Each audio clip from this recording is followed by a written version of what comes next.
Baik, Assalamualaikum warahmatullahi wabarakatuh. Sesuai dengan janji saya, apabila di kuis pada minggu lalu tidak ada jawaban yang benar, maka saya akan memberikan step by stepnya bagaimana cara menjawab pertanyaan dari persoalan kuis yang sudah saya berikan. Ada dua soal. Yang pertama adalah tentang gas storage dan yang kedua adalah mengenai air di dalam akuarium, ya, mengenai hobinya Pak Diki. Nah, kita akan jawab dulu pertanyaan untuk yang kedua, ya, karena kedua ini penjelasannya agak sedikit lebih kompleks, sehingga asumsinya dengan saudara mendapatkan step by step dari pertanyaan nomor 2, maka pertanyaan nomor 1 juga bisa dikerjakan. Oke, kita stepnya kita mulai dengan yang nomor 2 terlebih dahulu, ya, dimana ada sebuah akuarium, ya, sebuah akuarium. Lalu dimensinya yang tinggi, ini saya buat tinggi cairan terlebih dahulu, ya. Ada tinggi cairan,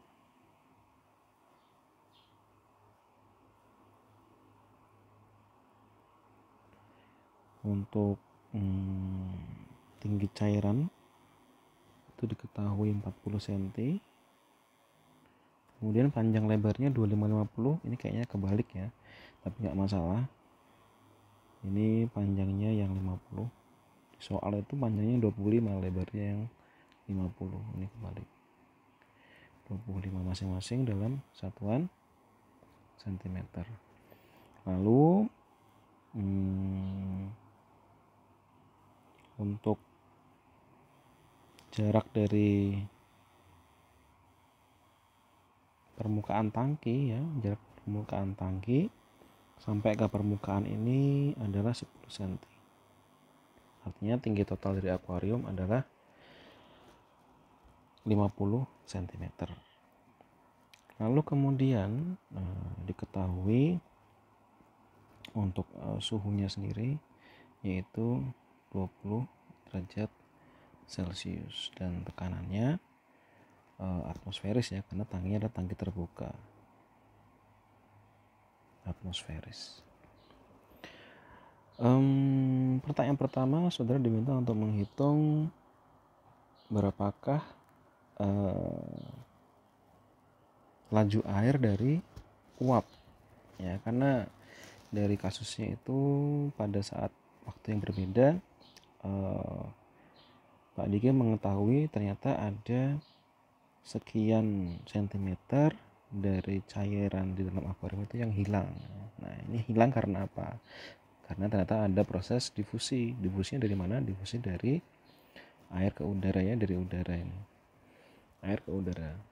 Terus yang bergerak apa? Yang bergerak bukan airnya, yang bergerak adalah uap air. Jadi uap air yang terbentuk pada suhu 20 derajat Celcius. Oleh karena itu, untuk bisa menjawab pertanyaan ini, step pertama yang harus saudara lakukan adalah yang pertama, menghitung uap airnya pada suhu 20, ya.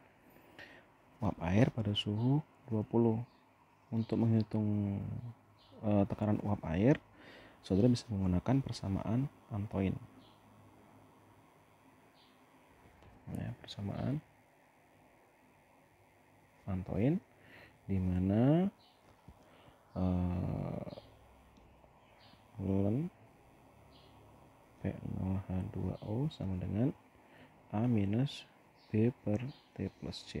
Ini rumus umum, ya, rumus umum untuk menghitung tekanan uap air, ya, pada suhu tertentu.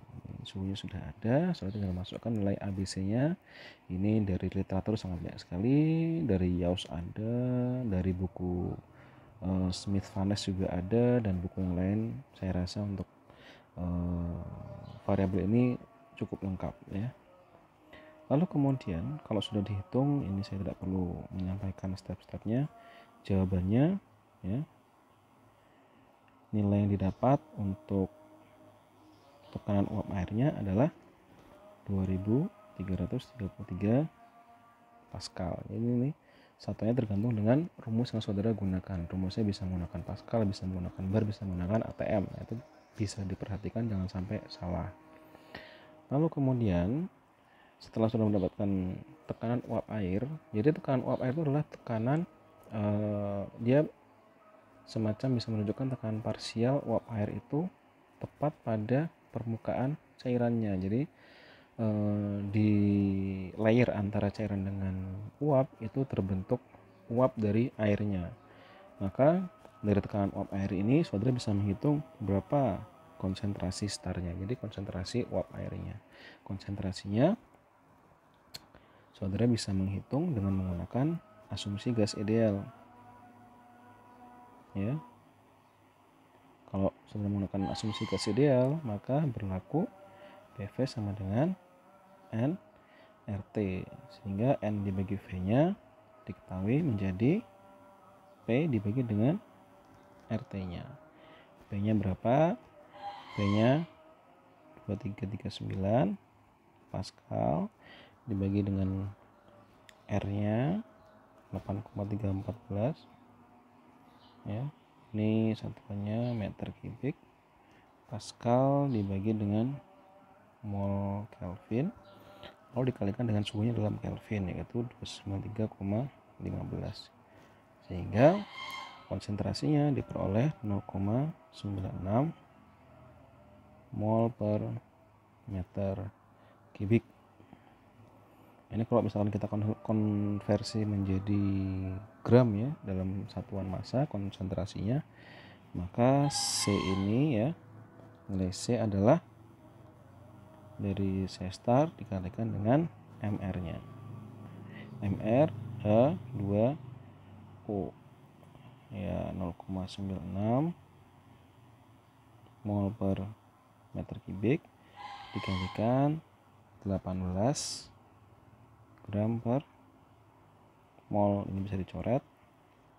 Saudara akan mendapatkan persamaan, mendapatkan hasil konsentrasinya adalah 17,28 gram per meter kubik, atau kalau dalam kilogram menjadi 0,017 kilogram per meter kubik. Ini adalah konsentrasi dalam satuan massanya.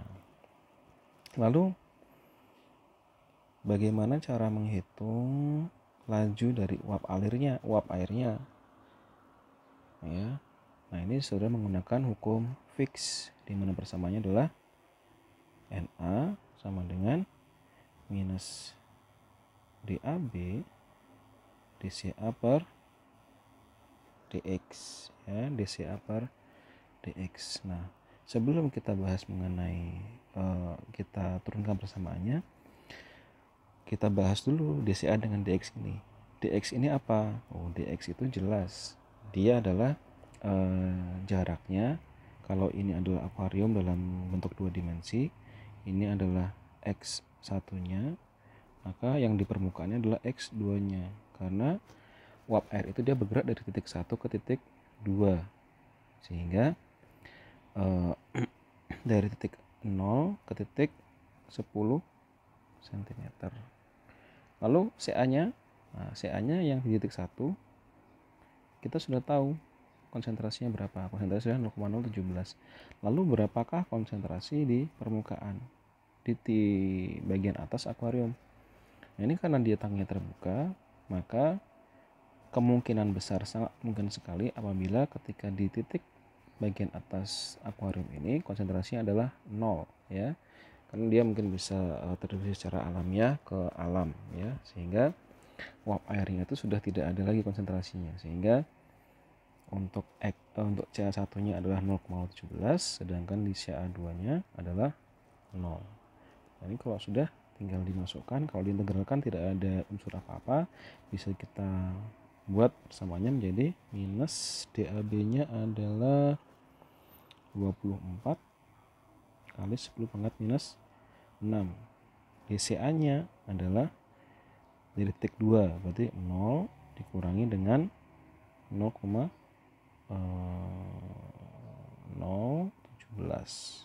dibagi dengan X nya adalah 10 minus 0, karena ini satunya cm kita rubah menjadi meter ya, menjadi 10 pangkat minus 2.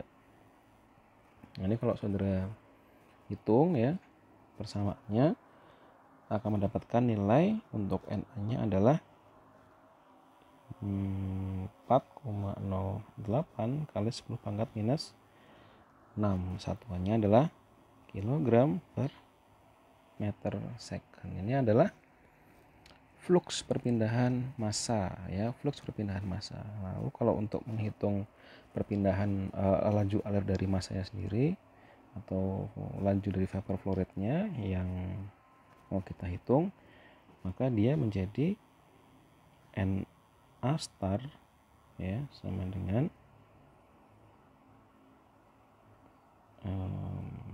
NA star sama dengan NA dikalikan dengan A nya, atau 4,08 kali 10 pangkat minus 6 ya dikalikan A nya berapa? A nya adalah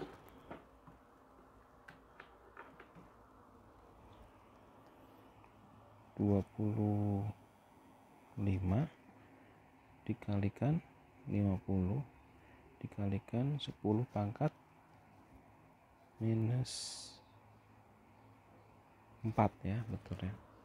Kita hitung dulu ya. Hasilnya adalah 5,1 kalikan 10 pangkat minus 7. Ini satuannya masih dalam kilogram per second. Ini tinggal saudara konversi saja ya. 5,1 10 pangkat minus 7 kilogram per second dikalikan 1000 dikalikan 3600 dikalikan 24 ya. Ini bisa saudara hitung berapa hasilnya. Nah, inilah adalah laju uap air di dalam akuarium tersebut pada suhu 20 derajat Celcius. Oke. Nah, untuk yang pertanyaan B, yaitu apabila suhunya dinaikkan menjadi 80, maka berapakah laju alirnya? Saudara tinggal merubah angka pada nilai len P2 ini. Ini perlu saudara hitung kembali berapakah lalu kemudian saudara bisa menghitung berapakah konsentrasi H2O yang ada pada permukaan cairan. Oke, sekian untuk jawaban dari kuis yang nomor 2 ya. Lalu kita lanjutkan untuk jawaban kuis yang nomor 1 ya. Ini adalah yang nomor 2. Kita selanjutnya ke nomor 1 ya. Yang nomor 1 ini lebih simpel lagi. Untuk yang nomor 1 ini seharusnya saudara bisa menjawab, karena memang di sini ada beberapa istilah yang mungkin saudara tidak tahu, tapi saudara bisa mencari di internet karena semuanya open ya, open. Saudara bisa open book, bisa open from the website. Jadi di sini yang pertama saya tanyakan adalah mass transfer coefficient.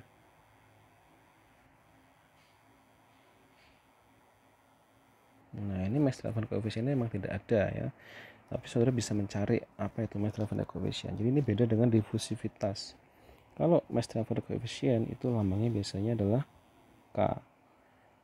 K ini persamaannya adalah difusivitas dibagi dengan jarak ya, dibagi dengan jaraknya, sehingga koefisien transfer massanya saudara bisa menghitung 2 kali 10 pangkat minus 11 ya, meter persegi per second dibagi dengan 0,005 second meter. Jadi difusivitas dibagi dengan ketebalan dari tangkinya. Ini saudara bisa mendapatkan koefisien transfer masanya yaitu 4 dikalikan 10 pangkat minus 9 meter per second. Ini adalah untuk yang koefisien transfer masanya. Lalu berapakah lajunya ya? Berapakah laju dari hidrogennya? Nah, untuk menghitung lajunya ya persamaannya kalau misalkan sudah ada transfer massa akan lebih mudah lagi karena persamaan dari fluxnya ya, persamaan dari fluxnya itu akan menjadi K dikalikan dengan delta C-nya. K dikalikan dengan delta C, atau kalau mau mengetahui berapa laju alirnya maka dia harus tinggal dikalikan menjadi K dikalikan dengan luas permukaannya, luas permukaan tempat dia terjadinya transfer massa. Nah ini nilai K-nya tadi sudah ada 4 dikalikan 10 minus 9, A-nya adalah ini meter per second ya, 1 meter per second, A-nya adalah 100 meter kuadrat dikalikan dengan konsentrasinya.